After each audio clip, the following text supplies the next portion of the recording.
He was born into a world of magic, but he didn't have any magical skills of his own, so he decided he was going to become the strongest magician by taking out every monster in the dungeon with his sword.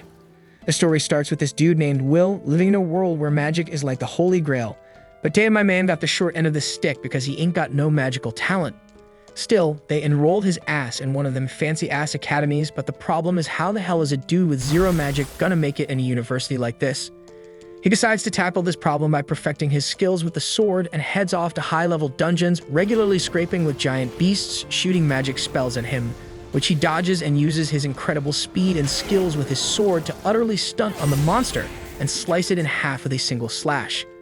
That was just a warm-up though, as he realizes he's got to handle a bunch more of these creatures if he wants to make it out of that dungeon alive.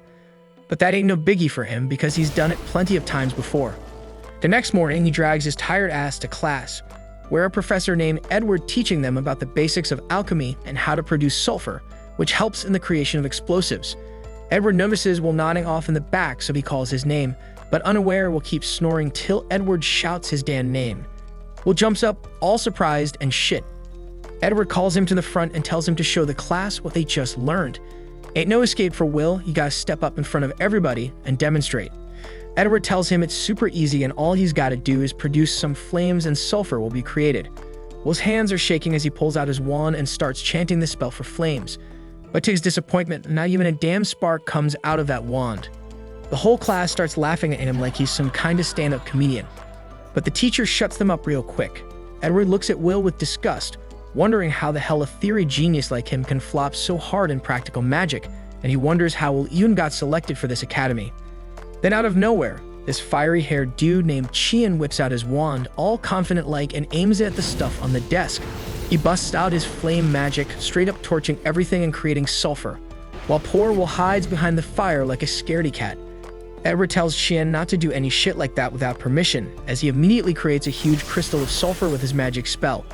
He starts preaching about how magic is the most important thing in this world and how mages are straight-up heroes. According to him, if you want to survive at this academy, you need to be damn good at magic, and fools who have no idea how to control magic should simply leave the academy. After class, Tsue and his crew walk over to Will, trying to embarrass the dude. They say he can only handle weak-ass dungeon monsters. But then Will's childhood friend Kali steps in like a boss, telling Chen to back off as he's much nicer than him and his group. Chen gets a little flustered but brushes it off, talking about how kindness and hard work won't mean shit without magic. Then he bounces with his goons. Will and Kali start walking together and she tells him not to stress too much. But Will's used to this bullying crap as he looks up at the sky and says it looks beautiful. Turns out a few years back, humans were trapped in darkness, scared of some evil spirits casting shadows all over the damn world. But luckily, 5 badass mages known as the Magiavander stepped up and fought those evil spirits. They kicked their asses and freed the humans, showing them what the real sky looked like. These mages were known as the Magiavander, and that title now passes down to the most powerful mages of this world. Will remembers a promise he made to his childhood friend Elfaria, who used to read him storybooks about the Magiavander, and they made a pact with each other that they become the Magiavander one day. Elfaria kept her end of the bargain as she had crazy talent and rose up the ranks quickly, becoming the youngest Magiavander in history and started living in the Divine Tower. While Will's just barely hanging on, far from average, trying to hold onto that dream and promise. Later that same day, Will rolls up to meet Professor Wagner, but damn, this dude starts straight up yelling when he finds out that this Harry Potter copycat went solo into level 7 in the dungeons. Wagner warns him that one day he's gonna end up dead. Will drops to the ground and apologizes like crazy, but asks if he'll get credit for it or not. Wagner lets out a sigh and tosses him 2 credits for his troubles. Will starts celebrating, but then Wagner asks him if he's still clinging onto that Vander dream. Wagner explains that if Will wants even a tiny chance of becoming a Vander, he gotta get into the Upper Institute. To do that, he needs a boatload of credits in writing, spell work, and fighting. But if my man can't use spells, he ain't getting no spell work credits. So no matter how many credits he racks up in the other areas, he won't qualify. Will says no matter what, he's gonna try. So Wagner tells him he gotta graduate first, but as far as he knows, Will needs 4 more credits by the end of the week. This news shocks the hell out of Will, and he starts hunting down monsters that can give him those 4 credits. Wagner mentions this monster called Baskerville on the 6th floor that ain't been defeated yet. Will gets all hyped up and hugs his teacher.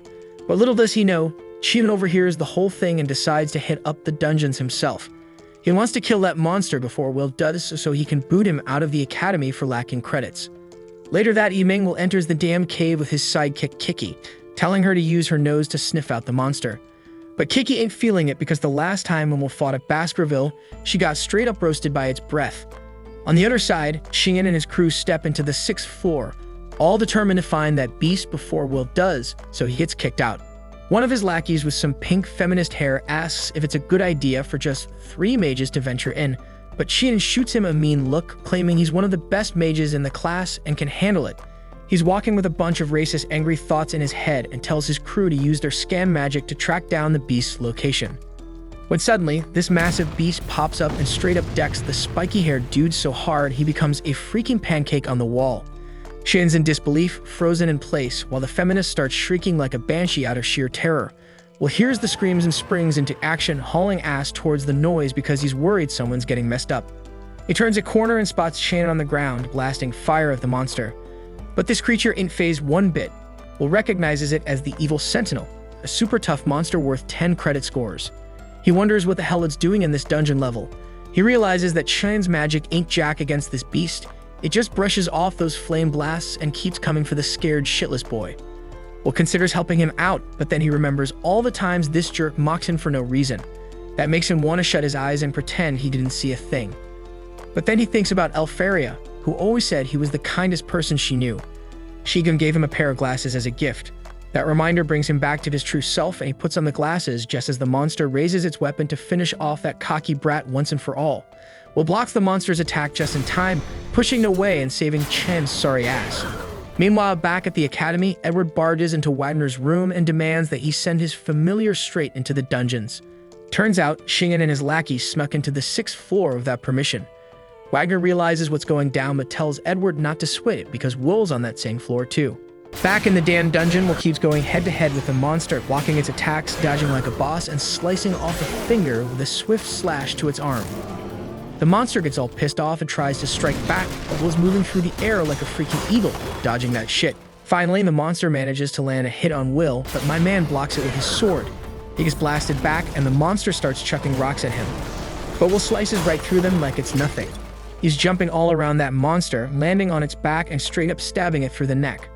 The monster starts flailing around while Chian's jaw is on the damn floor witnessing Will's skills. Meanwhile, back at the academy, Edward is also losing his mind seeing this, while Wagner says Will is an outcast because he ain't got magic, but his strength is superhuman for a mage. Dude's tough as hell like a dwarf and his brain's so damn sharp, he can learn an attack pattern just by glancing at someone. They watch as Will chops off a monster's arm like it's nothing, then casually strolls over to this giant-ass sword on the ground. Will effortlessly picks up that beast of a blade, and Wagner tells Edward that in a world full of magic and wizards, was the only Dan warrior. The monster shoots an energy beam from its mouth, but Will blocks it with the giant sword, then slashes the hell out of that monster, slicing it up into tiny pieces that drop to the ground lifeless. Will walks over and helps chin up, and the dude's still in shock. Edward's mind is blown and he's yelling at Wagner, saying a person without magic can never surpass a magician. Then he storms out of the room all pissed off. Wagner knows Edward's hella mad right now, but he also knows that Will's story is gonna become a freaking legend as he will turn the whole damn world upside down by making Wistoria the only place where a wand and a sword meet. 5 years back, Willie was the ultimate joke at that whole school due to his lack of magic. And apparently the only reason they even let his sorry ass enroll in the school was because he was tight with Elfaria. But once she became the Magiavander, the school didn't need to fake being nice to him anymore. Willie had to put up with all that shade, but it didn't stop him from hustling hard to graduate no matter what. Wagner rolled with Willie to see the headmistress, and no doubt she had her doubts about whether Willie had what it takes for this school. But once she hands him a sword and puts him to the test, Willie straight up counters every single one of her fire spells in a split second. She's blown away and says Willie can stay in the school. Wagner's hella surprised because he didn't think it would be so damn easy to convince her. Willie ain't got no magic, but the headmistress thinks it'll be a blast having someone like Willie around. Willie asks the headmistress if he can roll with Elfaria again if he gets strong enough, and she tells him straight up he's got to grind like crazy and not let any challenges shake him. But even then, there ain't no guarantees. But as Willie bounces, she drops a line about being excited to see what he can pull off. Fast forward to now, Willie's chilling in Wagner's class while he schools everyone on the Tower of Magic. Climbing that tower means moving up to the Upper Institute and reaching the top floor to become a Magiavander. Right now, there are 2 ways to become a Magiavander. Either come up with some new mind-blowing magic or rack up over 7,000 credits in this school. But let's keep it real. creating new magic is hella rare, so most students focus on earning credits. But since this is a remedial class, everyone in here is on the verge of flunking out, especially Willy. Once the classes wrap up, Kali links up with Willy and asks how he's holding up because Wagner's remedial classes are notorious for being strict as hell. Willy agrees that Wagner don't play around, but honestly, he's grateful that Wagner even bothers with remedial classes because most professors wouldn't give a damn. As they turn the corner, they catch some commotion going down, so they eavesdrop and hear Qian's crew giving him mad props for taking down the evil sentinel. They ain't questioning how he survived, but word is, when Mars woke up, all he saw was Qian standing tall next to a defeated evil sentinel. That means Qian must have straight up whooped its ass. Everybody is thinking Qian's the bomb for taking down that mega powerful evil sentinel. But deep down, Qian knows he's fronting because it was actually Willy who wrecked that monster. Just when Qian spots Willy strolling by, he takes that as a personal insult. So he marches up to Willy and starts throwing hands, trying to start a fight all over again. But now it's way harder for Qian to see Willy as some weakling because he knows Willy could straight up knock him out with one hit, but he's just choosing not to. Qian lets go of Willy's jacket and leaves, not saying a damn word. Once Qian's gone, Kali asks Willy what the hell went down between them because something definitely went down. At the same damn time, Edward busts into Headmistress Cauldron's office like he owns the place, demanding that Willy get expelled pronto. Cauldron asks why Edward suddenly wants to expel Willy out of the blue. He's already in his 6th and final year at the academy, so they can't just boot him for no reason. Edward trying to argue that Willy can't stay in the school because he is a warrior, not a mage, and he ain't having no one without magic trying to outshine the mages.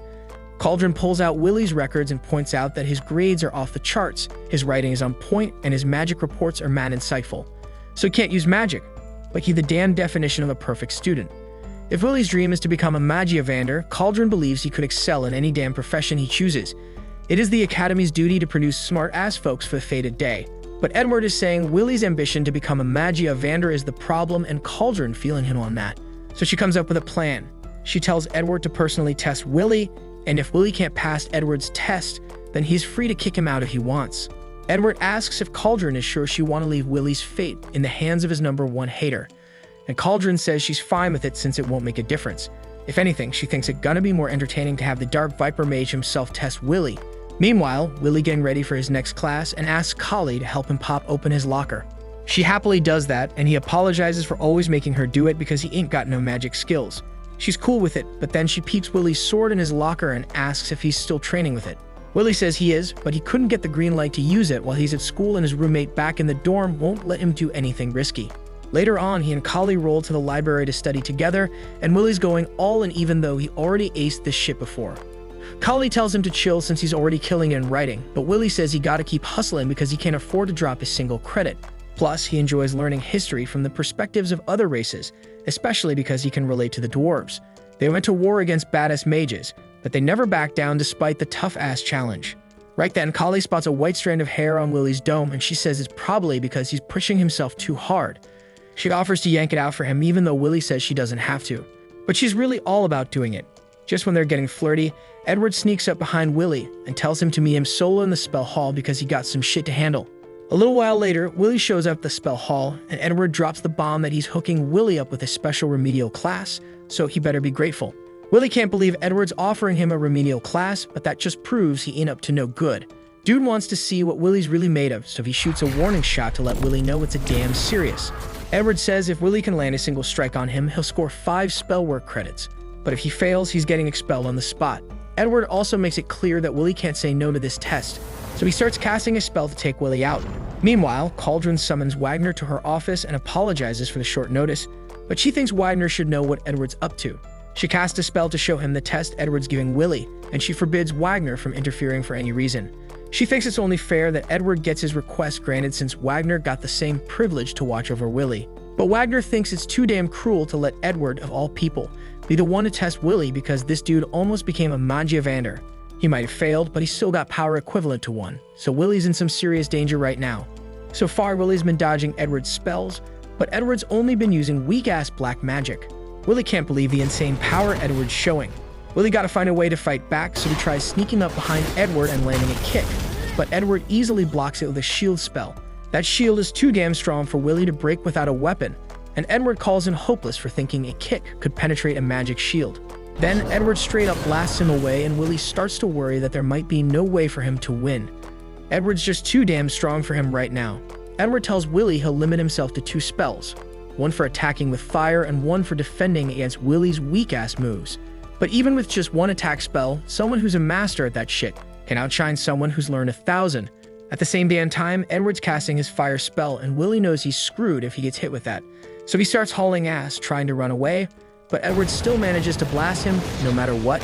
And you can tell Edward's enjoying this shit because he's got that smirk like he's conducting a symphony with Willie's screams. Willie eventually falls to the ground, realizing he can't beat Edward like this. But if he had his sword, at least he could hold his ground against Edward. Outside the spell hall, Collie's been stashing her stuff in her locker, and she's hella worried about Willie because Edward asking him to come alone for remedial classes can't be a good sign. Out of nowhere, Kiki comes running in all covered in Willie's blood, desperately trying to get to his sword in his locker. So Collie realizes some real messed up shit went down with Willie, and she pops open his locker so they can grab his sword and go help him out. As Willie's lying on the ground, Edward's strolling over to him, talking about how Willie ain't never gonna be a Magiavander if he can't top in right here. Magic always reigns supreme, even back when dwarves were at war with the mages, fighting against an army of 10,000 dwarves. But just 1 mage was enough to wipe them all out. The sword ain't never gonna compare to the wand, but even with the odds stacked against him, Willie still wanna be a Magiavander, and he'll do whatever it takes to make it happen. Edward can't understand why Willie going to such extremes, so he asks if Willie got some noble-ass goal he trying to achieve. So Willie tells him it's because he wanna be by the side of the girl he loves, but Edward thinks that's a dumbass reason. It might sound stupid to Edward, but Willie made a promise to Elfaria, and he gonna do whatever it takes to watch the sunset with her. Right then, Collie shows up at the spell hall and tosses Willie's sword to him. And now that he's finally armed, Willie is able to counter Edward's fire spell. Edward all shocked that Willie managed to cut through his spell, but he realizes it's because Willie's sword is some special shit.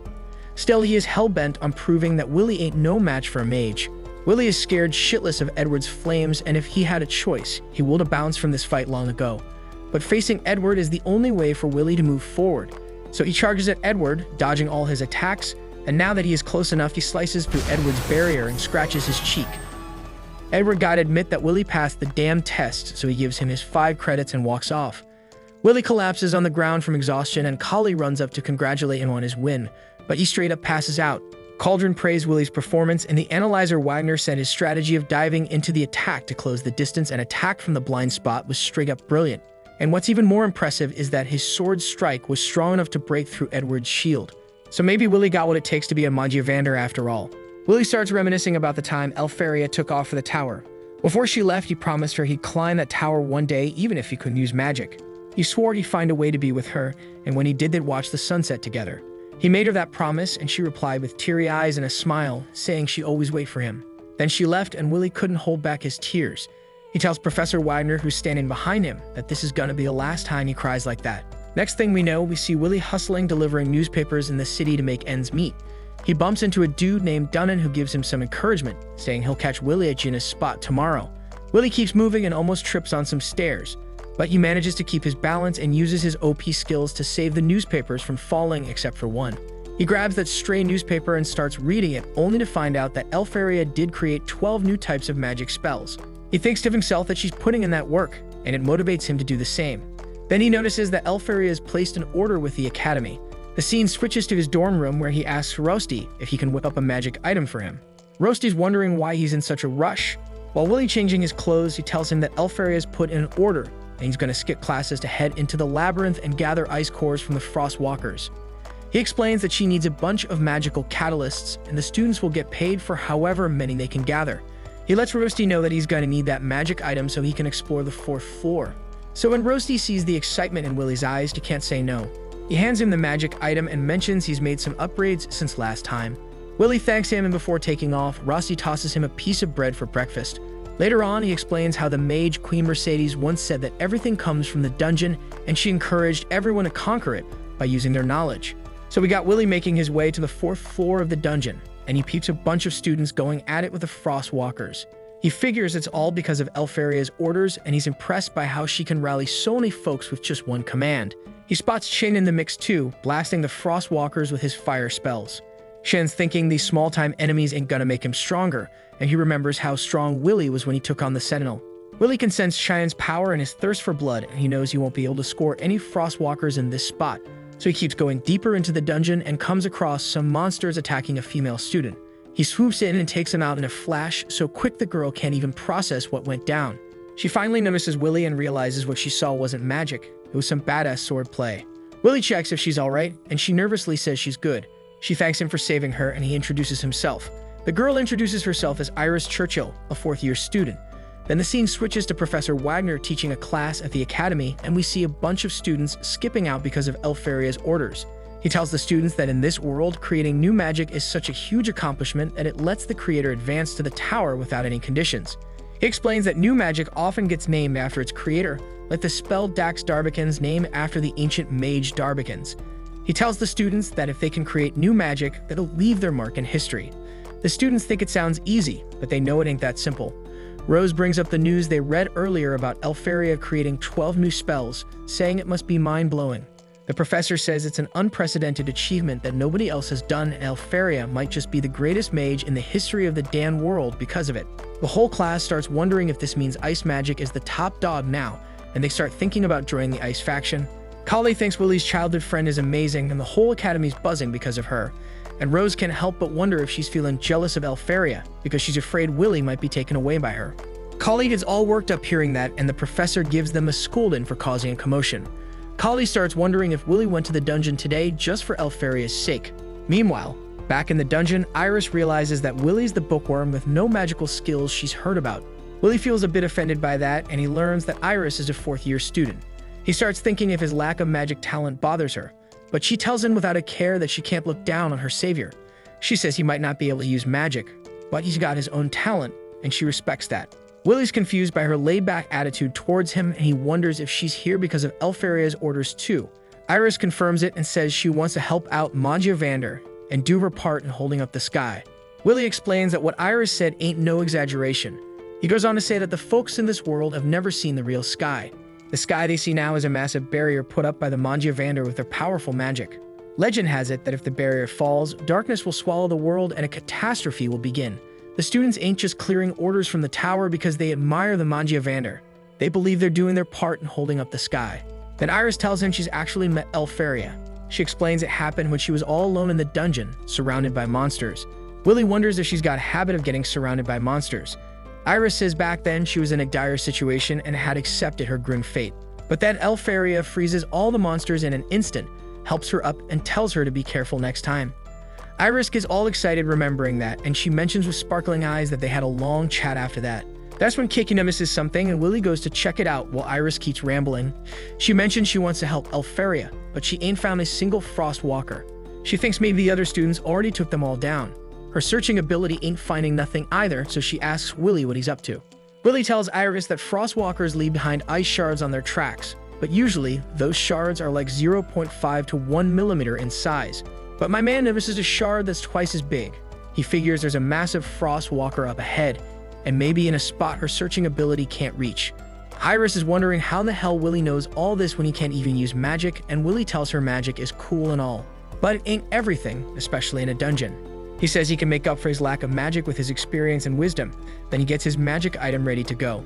But suddenly Willie peeps that the Frostwalker is chilling on the freaking ceiling. And my man saves Iris when it tries to attack them. Turns out this ain't just any Frostwalker, it's a Frost Rex. And Iris breaks it down for us, saying these beasts are like advanced versions of Frostwalkers. The monster starts whirling at them, and Iris lets it slip that this bad boy is worth 6 credits, and it's the boss of the floor they are on. So if this monster starts throwing beams at them, but Willie is dodging them like a boss with Iris right beside him. Then he puts Iris down and tries to go head-to-head with the Frost Rex, but Iris stops him and says physical attacks don't work on that monster. She spills that this monster is also known as a dwarf killer and can freeze your ass with just one touch. But Willie, all confident and shit, tells her not to worry because he's beating this thing plenty of times before. The monster tries another beam attack, but Willie is dodging that shit too, and he slips under the monster. This beast can't find him, so it starts attacking all over the place. Iris and Kiki are dodging its wild swings. Meanwhile, Willie's magic item is sticking to the monster, and he uses the wire tied to it to wrap the thing up. And he explains the Frost Rex is weak against fire and explosions. The monster tries to freeze his ass, but Willie lights the wire on fire, which sets off the bomb tied at the end, and boom. The monster gets blown to pieces, and Willie thinks that Rossi's magic items are the real deal. Then Iris' whole vibe changes. She gets all serious and realizes there's a big difference between the rumors and what's really going on with this snow talent. She's wondering how the hell she should report all this, and Willie suggests they just bounce because they got what they came for. So Iris switches back to her happy self and agrees with him. The scene then cuts to Iris strutting into a room inside the tower called Mercedes Callis, and she's changing her look as she walks. We find out she was undercover in the academy to scout out talented magicians. She enters a room where 4 out of the 5 Magiavander are gathered. She wonders if she's interrupting something, but this dude named Carriot says it's all good because if the barrier was breached, the whole world would be toast by now. Tsue thinks the celestial hosts are peeping at them from the other side, but they ain't got the numbers or the strength to take them on. Eleanor says they need elite mages for the fated day, or else all that lore will turn into reality. They ask the Watcher if she found anyone worth recruiting. Iris tells them that in her search, she found this no-talent dude who's actually worth bringing in. She explains his name's Willie. She suggests they bring him into the tower, but Carriot and Eleanor ain't too thrilled about inviting a no-talent in here. But Tsue finds this intriguing, and Eleanor says she doesn't want any more weaklings hanging around her. Tsue tells her and Carriot they're being too rigid, and he says he even invited dwarfs to the tower if they're a badass fighter. Eleanor gets all heated because elves and dwarves don't exactly mix well, and she wonders how a dude like Tsue even made it as a Magiavander. Carriot cuts off their squabbling and says there's no need to rush things. The Grand Magic Festival's almost here, and they can make a decision then. Tsue agrees, saying talented folks should be able to make their way to the top of the tower on their own. If they can't, it means they ain't got the talent in the first place. He bounces because the meeting's over and the others follow suit. Elfaria is the last one left, and Iris tells her that the boy she mentioned is freaking amazing. Elfaria holds the magic core collected by Willie, and she says that she'll be waiting for him. As part of the next test, the students gotta participate in, they are all set to fight against golems. If you take one down, you pass. Then we see Chian and Kali are up first, and they both smash their golems like it's nothing. Meanwhile, Willie's struggling against his golem. Willie tries running behind the golem to land a solid punch, but as the students see him about to attack with his fists, they start clowning him for not using magic. This throws him off long enough for the golem to backhand him across the room. The students start leaving, satisfied with Willie's failure against his golem. But on the other end of the room, a few students are having no trouble with the golems at all. They're Lehanna and Wignall, and they both pass without a doubt. Then another student walks up and starts casting ice magic. With a wave of his wand, he sends icicle shards into all the golems, encasing them in solid blocks of ice. This is Julius, one of the top 3 students of the academy, along with the other 2. Lehanna gives props to Wignall and Julius for keeping up with her and not slacking off. Julius says he wants to declare a friendly war on them and will use his newly mastered ultimate technique to deliver their defeat when the time comes. As a token of his sincerity, he offers an ice rose to them, but neither Wignall nor Lehanna seem amused. Wignall, though, seems kinda excited for a showdown with Julius. These 3 are basically celebs at the school, each earning over 10,000 of the total 12,000 credits. Some think credits reflect a mage's power level, but Willie, he's nowhere near that. Right now, he doesn't even have enough credits to graduate in the first place, and this is his final year in the school. As Willie sits there, wondering what he's gonna do, Julius and his crew roll up and start trash-talking his lack of magic ability. Willie just steps aside to avoid trouble. As they leave, he hears them talking about the Grand Magic Festival, and he hadn't realized it was that time of year already. Later that day during lunch, Kali rolls up to Willie and tells him his only shot at becoming a Magiavander is to get noticed at the Magic Festival. Just trying to graduate based on his praxis and writing ain't gonna cut it, and there have been cases of students who got scouted without even having the 7,000 credits needed to graduate. The Magic Festival is a massive event that goes down every 2 years. It's packed with all kinds of events and pulls in high mages from the tower looking to scout out fresh talent. It's where all the different magic factions throw down for the chance to recruit the best students. It's no stretch to say that getting into the Upper Institute can pretty much hinge on how you do at the festival. There are 5 factions: the Thunder faction, the Elf faction, the Fire faction, the Ice faction, and Mysterious Noah. All these factions, except for Mysterious Noah, are led by their respective Magiavanders, so if they scout you, it's a guaranteed promotion. Willie doesn't think he's got a shot at getting chosen since he's already failing. To even get noticed, he'd need some kinda amazing magic that would blow the high mages away. And while he's right about that, there are still other ways to get scouted. Kali has heard rumors that Watchers might show up looking for talent, but Willie figures Watchers are just a fairy tale. He thinks that no talent like him's got no business at the festival, so he's planning to stay in the background and help with the preparations instead. Kali believes Willie could totally change how people see him if he entered the festival this year and showed what he's got, but Willie's still not into the idea. He thinks it'd just turn into a physical challenge if he's there. He tried entering the festival back in his second year and got booed off the stage for using physical attacks. He's still reeling from that embarrassment, so he's not keen on doing it again. Students all over the school are grinding hard for the festival, and Kali reminds Willie that besides the high mages, there will be plenty of scouts from the capital too. Even if Willie can't make it as a Mangiavander, he might still get scouted for another job. The Magic Festival is a prime spot to show off your skills, so Kali's really pushing Willie to step up and prove himself. But Willie's still doubtful about participating if he can't use magic. Just then, Kali spots something sketchy and heads over to one of the lockers, telling Willie there's something off about it. It's hidden pretty well, but she can sense a barrier there. Willie asks if she's sure it's not just a locking spell for the locker, but Kali can tell the barrier is made to block sound and obstruct sight. She could crack it with her magic, but that might be troublesome, so she asks Kiki to take care of it instead. Once Kiki breaks the barrier, they find a secret staircase behind the lockers that leads to an underground gambling den. A bunch of students are down there betting on who'll come out on top the Magic Festival. Kali finds it messed up that the students turned their locker room into an illegal gambling ring, but then Willie notices Cheyenne standing across from them. He's surprised to see him there since Cheyenne doesn't seem like the type who enjoys betting. Cheyenne gets defensive and starts yelling at Willie to mind his own business, but Kali steps in and warns Cheyenne that if he starts a fight with Willie for no reason, she'll make sure he regrets it. Cheyenne backs off, so Willie asks him again what he's doing here since he's not part of the betting crowd. Cheyenne doesn't feel the need to answer Willie's questions, but it's definitely not like he's here to see if people are betting on him. And he definitely isn't upset that no one thinks he has a chance of winning, even though he's the fourth best student in the school. Sure, the top 3 students might have slightly more credits than him, but Cheyenne's credit score is in the high 9,000s. The only reason he ranks lower is because he failed a writing test once. Since then, he's been working a lot harder to make up for the lost credits and catch up. But his magic skills are still on par with Lehana and the others, so he's just as likely to win at the festival as any of them, although he doesn't get why he's trying to justify himself to Willie. After that, the rest of the day goes on like usual. Once classes are over, Willie gets up to leave. But before he goes, then Kali catches him and asks if he's free after school because she'd love to hang out even if it's just going into the dungeon together. But unfortunately, Willie's got work tonight, so he can't hang with her today. Willie's working in Jenna's restaurant on the outskirts of town, hustling as a waiter. He's got a tray full of food and drinks, which he brings over to Donnan. Donnan's feeling bad for Willie. Dude's juggling a crazy schedule. Willie's at the crack of dawn delivering newspapers, spends his days in classes, and then wraps up his day working at Jenna's spot. It's a tough life, but Willie's got him a choice. He didn't score the school scholarship, so he's got to foot the bill himself. Donnan mentions he heard the Grand Magic Festival is coming up soon and throws out the idea that Willie could participate. Willie's not having it, though he's not down for another round of public humiliation. Then Gina from the kitchen shouts at Willie to get back to work and calls out how Rosty's busting his ass harder than he is. Rosty's also working as a waiter tonight, but he's only doing it as a favor for Willie. It's a madhouse tonight since one of Gina's workers bailed, and all that extra work is going to pile up on Willie unless Gina hires someone else soon. When the dinner rush dies down, Willie and Rosty are elbow deep in dishes.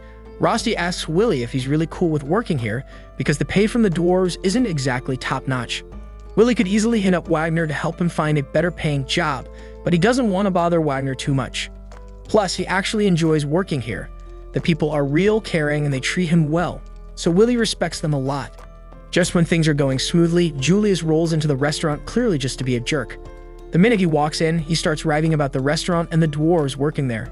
Julius spots Willie and can't help but laugh, making nasty remarks about how a loser like Willie is only fit to hang out with barbarians like dwarves. This ticks Donnan off, but the other dwarves hold him back. There's no way they can afford a clash with a mage. Julius goes on, threatening Donnan not to pull any funny business. He then tells Donnan and the other dwarves that they're just immigrants who ended up here after the Celestials wrecked their world. According to Julius, humans have been nice enough to let them live here without any hassle, so a dwarf like Donnan has no right to give him any attitude. Donnan manages to chill out because he knows there's nothing he can do right now. Everything Julius spat about dwarves being refugees is true. They came here after their world got wrecked. But even though the elves went through the same thing, dwarves still get treated like trash by the humans around here. So if Donnan were to snap and go after Julius, it'd mean big trouble for all the dwarves in the city. That's just how things roll in this world, but Willie can't stand this kind of injustice. He decides today's gonna be his last shift here. Now that he's done working at Gina's place, he's free to do whatever he wants without Gina getting any blowback. First thing on his list, march over to Julius's table and tell him to take back the crap he said about the dwarves. Dwarves bust their butts and made the best of tough situations, so Julius has zero right to call them barbarians. Julius, however, couldn't care less about the dwarves or their struggles. He just kicks his plate of food at Willy and signals his two lackeys to get up and rough him up. They don't realize that tossing a plate counts as assault, so anything Willy does from now on is totally self-defense. Willy grabs the two guys by their shirts and introduces them to the floor in a major way. Julius catches a slice of the action and ends up getting his clothes pissed, which is a major hit to his pride. He's not about to let Willy get away with this. Things start to get icy as Julius pulls out his wand and goes on the attack. Willy has to dodge Julius's ice spells, but without his sword and trapped in a tight space, Julius eventually corners him with ice and pins him to the wall. Julius strides up, ready to freeze Willy solid, while Roasty's on edge, almost ready to jump in and save him. But Julius wants to see Willy beg for his life before he makes his move. Willy's eyes, though, show no fear, so Julius decides to switch things up. Instead of freezing Willy here, he's going to save the humiliation for the Magic Festival. He wants to make Willy look bad in front of the whole school. Willy agrees to face off with Julius at the festival, and Julius throws down the gauntlet. If he wins, Willy's out of school for good. But if Willy wins, he wants an apology from Julius for dissing all the dwarves. That's it for this video, guys. If you like this new series, leave a like for the next episode. And subscribe for more anime content. Thanks for watching. Bye-bye.